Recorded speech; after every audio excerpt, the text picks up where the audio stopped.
Hello everyone, welcome to our channel. This is Srishti Agarwal. तो मैं आप सभी कक्षा 6 व 7 के स्टूडेंट्स के लिए लेकर आई हूँ सब्जेक्ट हिंदी के प्रभा टू ब्रिज कार्य पुस्तिका को, जिसमें हमने काफ़ी सारी वर्कशीट्स और असेसमेंट देख लिए थे। अब हम देखेंगे यहाँ पर मध्यावधि मूल्यांकन मिड लाइन असेसमेंट। तो स्टार्टिंग से लेकर एंड तक वीडियो को जरूर से देखिएगा, ध्यानपूर्वक देखिएगा और केयरफुली सुनिएगा, ताकि आपको क्वेश्चंस जो हैं आपके सभी अच्छे से समझ आ जाएं और साथ ही साथ आप इसी पार्ट में इन्हें लर्न कर सकें। तो स्टार्ट करेंगे क्वेश्चन फर्स्ट से। क्वेश्चन फर्स्ट है, नीचे लिखे अशुद्ध वाक्यों को शुद्ध करके पुनः लिखिए। आपको अशुद्ध वाक्य दे रखे हैं, गलत वाक्य दे रखे हैं, आपको क्या करना है, उन्हें शुद्ध करना है। कहीं ना कहीं मात्राओं से शुद्धि करनी है, कहीं ना कहीं सेंटेंसेस को शुद्ध करके लिखना होता है। तो यहाँ पर आपको शुद्ध करके लिखना है। जैसे फर्स्ट सेंटेंस है, मुझे सर्दी अच्छा लगता है। सर्दी स्त्रीलिंग शब्द है, अच्छी लगती है आएगा, और सर्दी को इस तरह से नहीं लिखा जाता। दे के बाद में लगती है बड़ी ई की मात्रा और उस पर रहता है आधा रे। तो यहाँ पर इस तरह से लिखेंगे इसे, मुझे सर्दी अच्छी लगती है। बगीचे में मोरनी नाच रहा है। मोरनी के लिए नाच रही है होगा, और यहाँ पर अगर आप इस तरह से नहीं लिख रहे हैं तो इस तरह से भी होगा, मोर नाच रहा है। तो यहाँ पर लिख देंगे बगीचे में मोर नाच रहा है, और इस तरह से लिखते बगीचे में मोरनी नाच रही है हो जाता। ठीक है, मोरनी के लिए। पौधा माली लगा रही है, तो ये भी गलत है। माली के लिए हो जाएगा, माली पौधा लगा रहा है। सुनीता खाना बनाता है। सुनीता एक वचन स्त्रीलिंग शब्द है, तो यहाँ पर स्त्रीलिंग शब्द के लिए हो जाएगा बनाती, जिससे लिखेंगे हम सुनीता खाना बनाती है। सेकंड क्वेश्चन है, नीचे दी गई क्रियाओं का प्रयोग करते हुए वाक्य बनाइए। तो आपको क्रियाओं का प्रयोग करना है। क्रिया मैंने आपको बता दी है। पहचान होती है क्रियाओं की जिसमें लास्ट में ना की ध्वनि आ रही है, वो आपके सभी क्रिया शब्द हैं। जैसे यहाँ पर देखना, परखना, निहारना, बुहारना, ये सभी क्रिया शब्द हैं। आपको क्या करना है, इन क्रियाओं का यूज करते हुए वाक्य बनाने हैं, सेंटेंसेस मेक करने हैं। तो देखिए, देखना से बनाएंगे, सीमा टेलीविजन देख रही है। देखना क्या है, क्रिया है। परखना, अध्यापिका विद्यार्थियों को मौखिक बातचीत द्वारा परख रही है। निहारना से बना देंगे, सभी बच्चे बगीचे में फूलों को निहार रहे हैं। अब यहाँ पर आप ध्यान रखिए, निहार रहे हैं बहुवचन के लिए हम लगाते हैं है पर बिंदी, और एक वचन के लिए लगाते हैं है पर नहीं, बिंदी नहीं लगाते हैं। और अगर आपको बहुवचन लिखना है तो है पर बिंदी आएगी, इस तरह से लिखना होता है। ठीक है, तो इस तरह से करेक्ट फॉर्म रहता है सेंटेंस का। बुहारना के लिए हो जाएगा, मेरी दादी सुबह सुबह आंगन बुहारती है। थर्ड क्वेश्चन है, नीचे दिए गए वाक्यों में काल बदलकर पुनः लिखिए। तो काल बदलकर लिखना है आपको, जैसे मनोज थक गया है, भूतकाल में लिखेंगे मनोज थक गया था। सूरज उदय हो रहा था, तो यहाँ लिखेंगे सूरज उदय हो जाएगा। रेखा पढ़ रही होगी, तो यहाँ लिख देंगे रेखा पढ़ रही है। पूनम टीवी देखती है, तो यहाँ लिख देंगे पूनम टीवी देख रही थी। फोर्थ क्वेश्चन है, निम्नलिखित गद्यांश में विराम चिन्हों का प्रयोग करते हुए पुनः लिखिए। यहाँ पर आपको एक गद्यांश दे रखा है जिसमें विराम चिन्ह नहीं लगा रखे हैं। आपको क्या करना है, विराम चिन्ह लगाने हैं। जहाँ पर आपको अल्प विराम लगाना है वहाँ अल्प विराम, जहाँ पर पूर्ण विराम तो पूर्ण विराम लिखना है, और योजक चिन्ह लगा देना है जहाँ पर आपको दिख रहा है, और क्वेश्चन है तो क्वेश्चन मार्क लगा देना है। ठीक, तो इस तरह से देखिए, यहाँ पर लिखेंगे जीजी बोली, यहाँ पर जीजी बोली के बाद में अल्प विराम लगेगा। थोड़ी देर में हत्यारा बनवीर सिंह चमचमाती हुई तलवार लेकर उदय के कक्ष में घुसा, फुल स्टॉप आ जाएगा, पूर्ण विराम चिन्ह। पन्ना ने पूरी बहादुरी के साथ बनवीर का विरोध किया, पूर्ण विराम चिन्ह। बनवीर की आंखों में खून उतर आया, पूर्ण विराम चिन्ह। ठीक है, तो ये था क्वेश्चन फोर्थ। अब देखेंगे क्वेश्चन फिफ्थ। नीचे दिए गए शब्दों में रे के सही स्वरूप का प्रयोग करते हुए शब्द को पुनः लिखिए। रे शब्द आपने पढ़े ही होंगे, जिसमें पूरा रे जो रहता है वो किस तरह से लिखा जाता है, आधा रे किस तरह से लिखा जाता है। तो देखिए, मैं मम को लिख देंगे मर्म। प्रश्न में नहीं होगा, प्रश्न का क्या हो जाएगा, प्रश्न। प्रकार प्रकार, गव गर्व, टक ट्रिक, चक चक्र। सिक्स्थ क्वेश्चन है, नीचे दिए गए दो वाक्यों को जोड़कर एक वाक्य बनाइए। आपको दो वाक्य दे रखे हैं जिनको एक करके लिखना है आपको। देखिए, शारदा भूखी थी, उसने खाना खा लिया। तो यहाँ लिखेंगे शारदा भूखी थी इसलिए खाना खा लिया।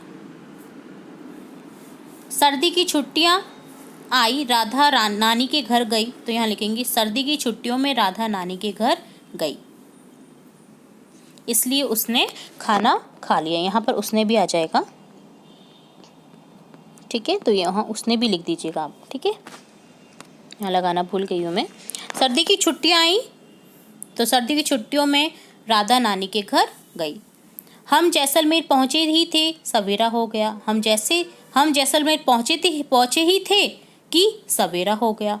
इस तरह से आपको लिख देना है। दो वाक्यों को जोड़कर एक वाक्य बनाना है, या फिर इस तरह से भी लिख सकते हैं, हमारे जैसलमेर पहुंचते ही सवेरा हो गया। ठीक है, और आपको अगर चेंज नहीं करना है तो इस तरह से हो जाएगा, हम जैसलमेर पहुंचे ही थे कि सवेरा हो गया।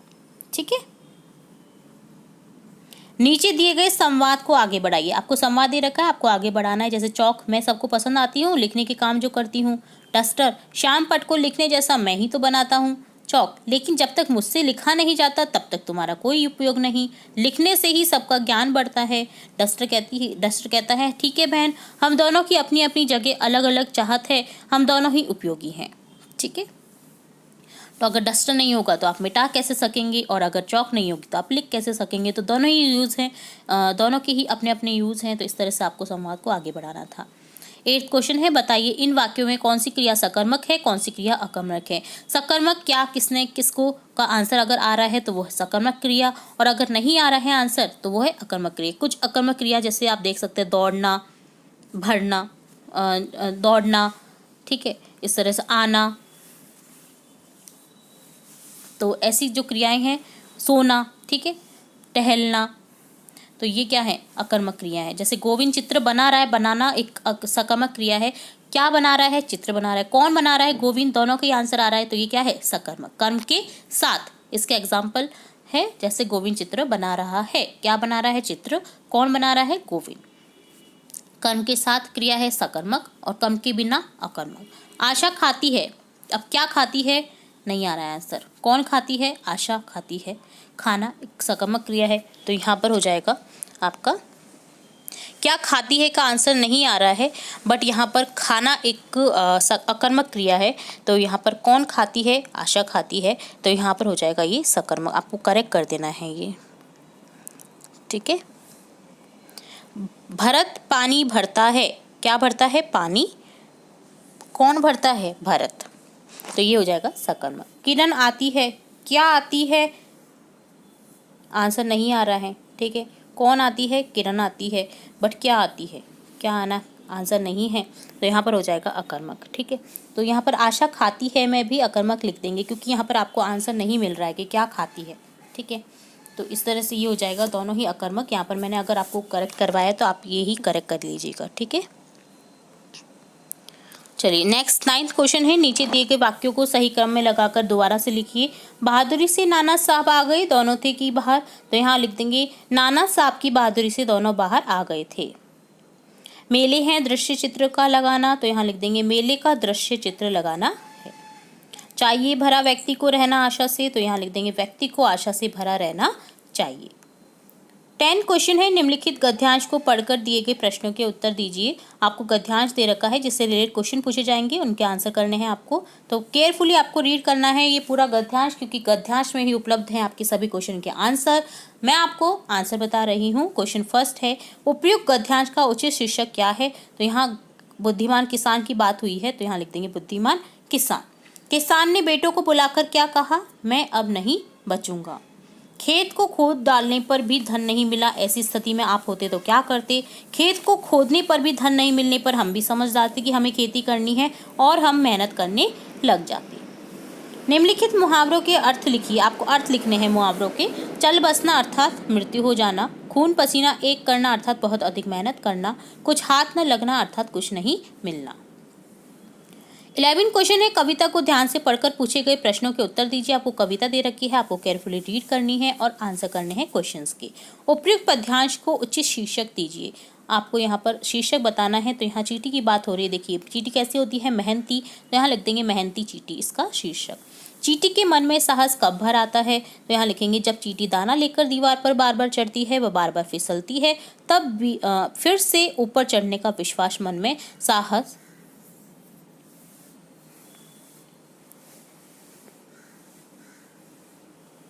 साहस भर आता है। ठीक है, तो जो ऊपर चढ़ने का विश्वास और मन में साहस भर जाता है तब, ठीक है, तो तब आता है चींटी के मन में साहस।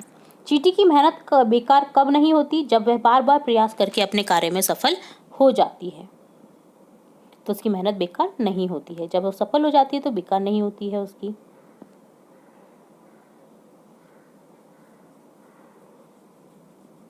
उपयुक्त पंक्तियों में निहित भाव को स्पष्ट कीजिए। तो उपयुक्त पंक्तियों में निहित भाव है, उपयुक्त पंक्ति में मेहनत, बार बार प्रयास एवं मन का विश्वास को लेकर भाव बताया गया है।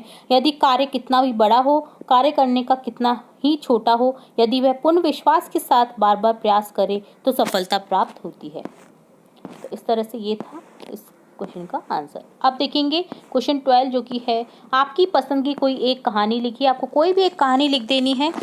तो यहाँ पर देखिए, जैसे एक लिखा है, किसी नगर में कंजूस सेठ रहता था जो रात दिन पैसा इकट्ठा करने की चिंता में डूबा रहता था। संयोगवश उसे एक साधु ने ऐसी मुर्गी थी जो प्रतिदिन एक सोने का अंडा देती थी। सेठ सोने के अंडे को बेचकर पैसे तो ले आता था, लेकिन प्रतिदिन धनवान होने के साथ साथ उसका लोभ लालच भी बढ़ता गया। उसने सोचा, इस मुर्गी के पेट में बहुत सारे सोने के अंडे हैं जिन्हें मैं एक साथ निकाल कर बेच दूं तो मेरे पास बहुत सारे पैसे हो जाएंगे। और उसने लालच के कारण चाकू से मुर्गी का पेट चीर दिया। मुर्गी के पेट में से एक भी सोने का अंडा नहीं निकला, पर मुर्गी मर गई। सेठ को लालच का फल मिल गया था। ठीक है, न रही मुर्गी और न रहे सोने के अंडे। तो ये था आपका कहानी लेखन, जिसमें आप कोई भी एक कहानी लिख सकते हैं। कहानी लेखन हमारे चैनल पर भी उपलब्ध है। आप हमारे चैनल की प्लेलिस्ट से भी चेकआउट कर सकते हैं। बहुत सारी कहानियाँ हमने बताई हुई हैं वहाँ पर। क्वेश्चन 13 है, अपने आप को राजा पार्क जयपुर की विजया समझते हुए अपने बड़े भाई राहुल को पत्र लिखकर बताइए कि आप कक्षा 6 में प्रथम स्थान से उत्तीर्ण हुई हैं। आपको अपने आप को, चाहे वो छात्रा है, विजया मानना है और अपने भाई राहुल को पत्र लिखना है और आपको अपने को कक्षा 6 में प्रथम स्थान से उत्तीर्ण हुए हैं ये लिखना है। ठीक है, तो यहाँ इस तरह से आपको एक पत्र लिखना है। राजा पार्क जयपुर 19/8/2022, जिस भी डेट को आप ये पत्र लिख रहे हैं। पूजनीय भाई साहब, सादर प्रणाम। हम सभी यहाँ कुशल पूर्वक हैं तथा आपकी कुशलता की ईश्वर से प्रार्थना करते हैं। आपका 2 दिन पहले ही पत्र मिला जिसमें आपने मेरी पढ़ाई व परीक्षा के बारे में पूछा था। भाई साहब, आपको जानकर अत्यंत प्रसन्नता होगी कि मैं कक्षा 6 में प्रथम स्थान से उत्तीर्ण हुई हूँ। मैंने अपनी कक्षा में सर्वाधिक अंक 98% प्राप्त किए हैं। आपका आशीर्वाद मेरे साथ है। पत्र का उत्तर शीघ्र देना। आपकी लाडली बहन विजया। तो इस तरह से आपको ये पत्र लेखन करना था। इसके अलावा भी पत्र लेखन, प्रार्थना लेखन हमारे चैनल पर उपलब्ध है। आप हमारे चैनल की प्लेलिस्ट चेकआउट कर सकते हैं। तो ये था आपका मध्यावधि मूल्यांकन का संपूर्ण सॉल्यूशन, जिसमें हमने स्टार्टिंग से लेकर एंड तक सभी क्वेश्चन के आंसर समझने की और विधि पूर्वक समझने की कोशिश की है। अगर आपको फिर भी किसी क्वेश्चन में कोई डाउट रहता है तो आप हमारे चैनल की प्लेलिस्ट जाकर के हमारा जो कमेंट बॉक्स है वहाँ से हम कमेंट करके पूछ सकते हैं। तो इसी तरह और भी इंपॉर्टेंट वीडियोस आपकी कक्षा से रिलेटेड देखते रहेंगे, आगे भी कार्यपत्रक देखते रहेंगे। तो जुड़े रहिए हमारे चैनल के साथ। वीडियो को पूरा देखने के लिए धन्यवाद।